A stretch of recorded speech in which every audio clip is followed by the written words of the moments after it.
प्रिय साथियों, जैसा कि आप सभी जानते हैं, बीएड में 4th सेमेस्टर की मांग को लेकर लगातार हम लोग संघर्ष कर रहे हैं।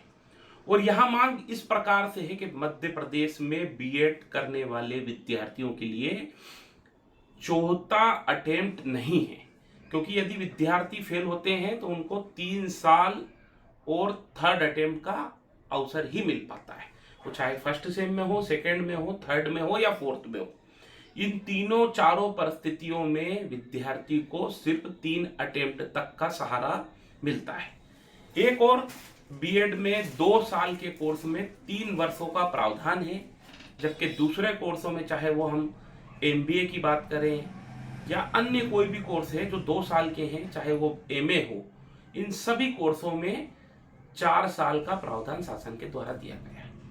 लेकिन बीएड में जिस प्रकार से उन्होंने थर्ड अटेम्प्ट और 3 साल का अवसर दिया है, उस प्रकार से विद्यार्थियों को अब इसकी वजह से अपना बीएड पूरा होते हुए नहीं दिख रहा है, जिसके संबंध में हम लोगों ने शासन प्रशासन से मांग की, विश्वविद्यालय के माध्यम से अपनी मांगों को लगातार हर जगह पर पहुंचाने का काम किया।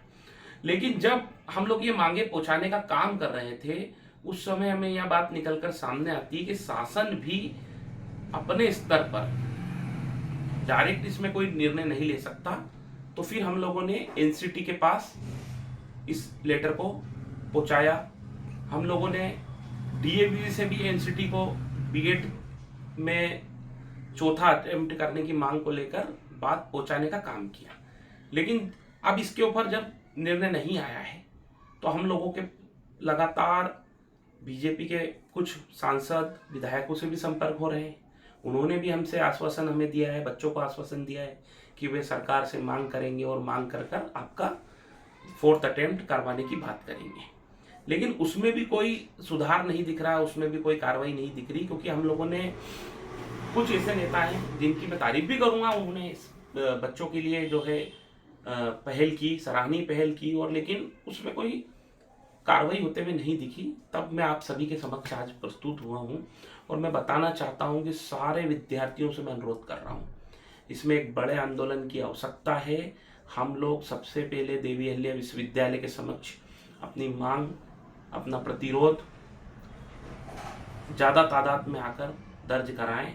उसके बाद हम लोग शासन प्रशासन को सीधे मुख्यमंत्री से इस मामले में हम कहेंगे कि आप निर्णय लेने का काम करें, चाहे वो दया भाव में निर्णय लिया जाए, चाहे वो सुधार या बच्चों के भविष्य को देखते हुए किया जाए। लेकिन इस मामले में आप डायरेक्ट निर्णय लेने का काम करें, क्योंकि विद्यार्थी का जीवन बर्बाद हो रहा है। लाखों रुपए खर्चा कर कर उन्होंने बीएड की डिग्री हासिल करने का काम किया, और दूसरी ओर विद्यार्थियों को सिर्फ एक सब्जेक्ट में फेल होने की वजह से अवसर प्रदान नहीं किया जा रहा है। ये कहीं ना कहीं विद्यार्थियों के भविष्य में अंधेरा छाने जैसी स्थिति हो रही है। इसको लेकर मुख्यमंत्री निर्णय लें। तो इसके लिए मैं आप सभी युवाओं से अनुरोध कर रहा हूं कि सबसे पहले देवी अहिल्या विश्वविद्यालय और फिर भोपाल में मुख्यमंत्री कार्यालय, मैं सभी युवाओं से अनुरोध कर रहा हूं कि ज़्यादा से ज़्यादा संख्या में इस मामले में रुचि दिखाने का काम करें। आपकी डिग्री खत्म हो जाएगी, आप लोगों की वर्ग 1, 2, 3 की भर्तियां आने वाली है, उन भर्तियों में आप लोग पात्र नहीं हो पाएंगे और आप सभी का सपना टूट जाएगा। आप लोगों ने बहुत मेहनत की है, वर्षों से आप लोगों ने बीएड करने का कार्य किया है, लेकिन बीएड पूरा नहीं हो पा रहा है इन कमियों की वजह से। तो आप सभी युवाओं से मेरा अनुरोध है कि सबसे पहले विश्वविद्यालय में अपना प्रतिरोध दर्ज कराएं और उसके बाद फिर आगे बढ़ें। मेरी एक बीजेपी के नेता से लगातार बात चल रही है, जो छात्रों के हित की बात करने की बात कर रहे हैं। तो उन्होंने भी ये बात बताई है कि जिस प्रकार से उन्होंने मुख्यमंत्री से अपनी बात रखी, लेकिन उसके बाद बीच में उनका ये कहना है कि किसी ने कोर्ट में केस लगाया, और कोर्ट में केस जब लगा तो सरकार अपने पक्ष के रूप में तो 3 साल का ही बताएगी बीएड को, और ये कहेगी इसके बाद हमारे पास कोई रास्ता नहीं है। तो कहीं ना कहीं उसकी वजह से और ज़्यादा विलंब हो रहा है। हम लोग सीधे सरकार से बात कर सकते हैं, सीधे सरकार से गुहार लगा सकते हैं आपके भविष्य के लिए।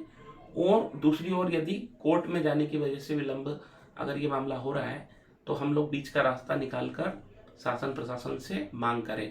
लेकिन उसके लिए आप सभी छात्रों को ज़्यादा से ज़्यादा तादाद में आकर दिखाना होगा। मैं ये बताना चाहता हूँ, इसमें हजारों छात्र फोर्थ अटेम्प्ट ना होने की वजह से अपना करियर बर्बाद कर लेंगे और कहीं ना कहीं उनका कोचिंगों में भी लाखों रुपए व्यर्थ जाएगा और बीएड को करने में भी लाखों रुपए व्यर्थ जाएगा। इसके अलावा उनके कई वर्ष भी खराब होंगे। तो मैं सभी युवाओं से अनुरोध करता हूं कि एक पटल पर आने का काम करें। सबसे पहले विश्वविद्यालय, उसके बाद सरकार के समक्ष बातों को ताकत से रखने का काम किया जाएगा। धन्यवाद। जय हिंद, जय भारत।